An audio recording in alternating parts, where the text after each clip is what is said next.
Okay, hello everybody again. Forgive my slightly croaky voice, got a bit of a cold coming on, but I'll soldier on.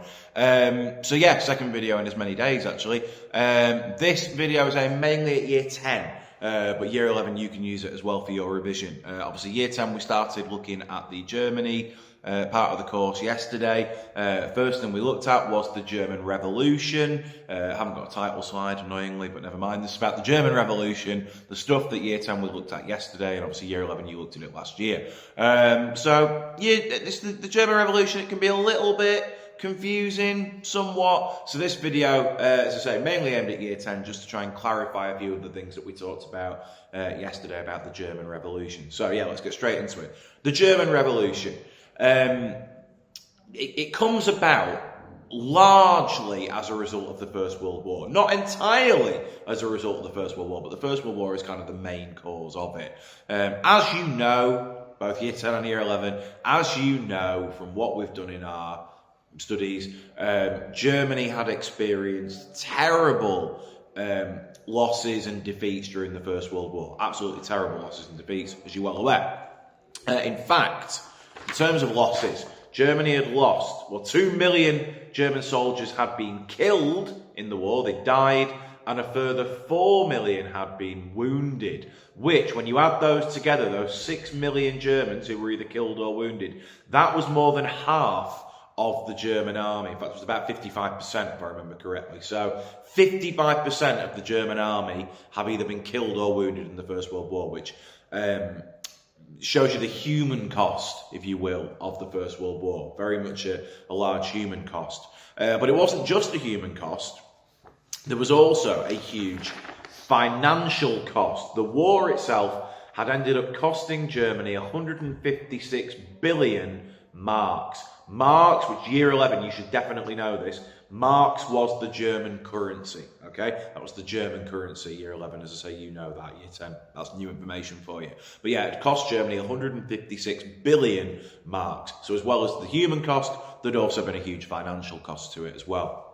On top of that, still with the First World War, the British blockade, which you all know about, the British blockade had obviously caused huge problems for Germany's supplies. Their supplies, mainly of food, but other things as well. We watched a video, didn't we, yesterday, year 10, where it talked about supplies of soap being low, washing powder, clothing, medicine, oil, all kinds of things. Basically everything pretty much was low, but in particular food supplies were low. Which meant that many German citizens during the war died of starvation, or certainly died of the effects of lack of food. And obviously that affected men on the front line as well. It wasn't just Germans at home, but that's where the pinch was really felt.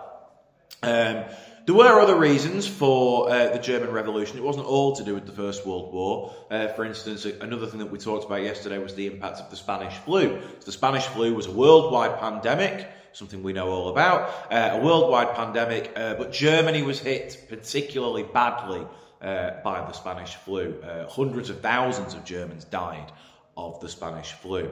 And just going back to the First World War kind of theme, in October of 1918, there had been a mutiny at Kiel, where the German Navy was based, or part of it was based anyway, where the sailors at Kiel had been given the order to go out and attack the British, and the sailors had basically kind of seen this as a bit of a suicide mission, and they'd refused to follow their orders. Obviously, mutiny, as you know, is when you refuse to follow orders or you refuse to fight on. So the German sailors had mutinied at Kiel in October, late October 1918.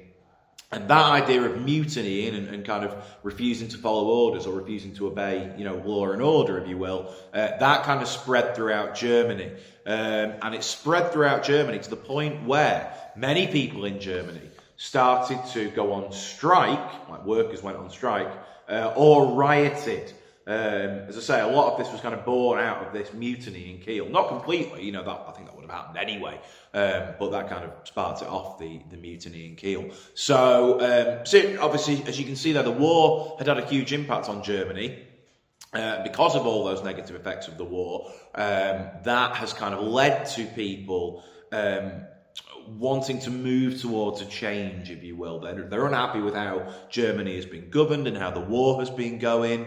So therefore, they kind of show their displeasure, if you will, through strikes and riots. And in fact, many of these people who are striking and rioting called for the abdication of the Kaiser. They wanted the Kaiser to go. Abdicate, as you know, is basically when you give up being king or queen, give up being monarch.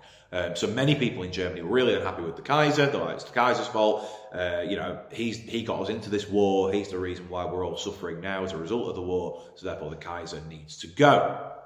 So that was obviously quite a problem for him. And in fact, by the 9th of November 1918, the Kaiser had lost the support of the army leaders, or the army leadership in particular.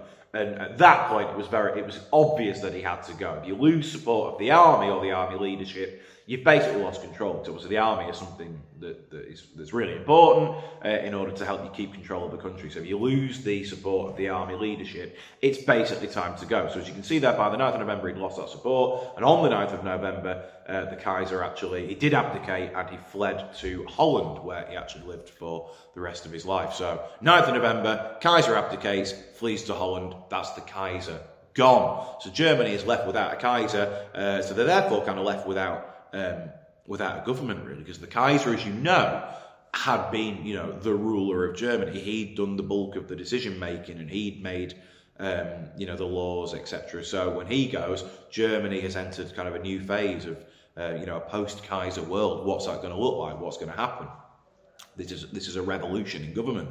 So the next day, on the 10th of November, a Council of People's Representatives, all in the textbook, by the way, if you're a bit confused, a Council of People's Representatives, led by a guy called Friedrich Ebert, took control of Germany, temporary control. They said, look, we'll take temporary control of Germany whilst it's being decided how to set up a new permanent government, again, in this post-Kaiser world. So Council of People's Representatives take control of Germany on the 10th of November. And on the 11th of November, as you all know, Matthias Erzberger, who we talked about yesterday, who was Ebert's representative, in France, signed the armistice to officially end the First World War. So on the 11th of November, the First World War comes to an end. Germany have obviously lost.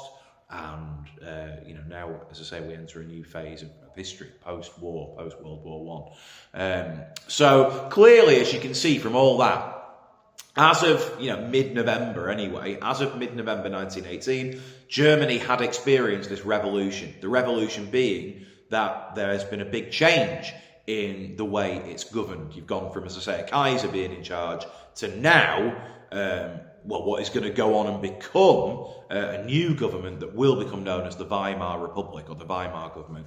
Weimar because they get formed in the German city of Weimar with a new constitution and a new system of government.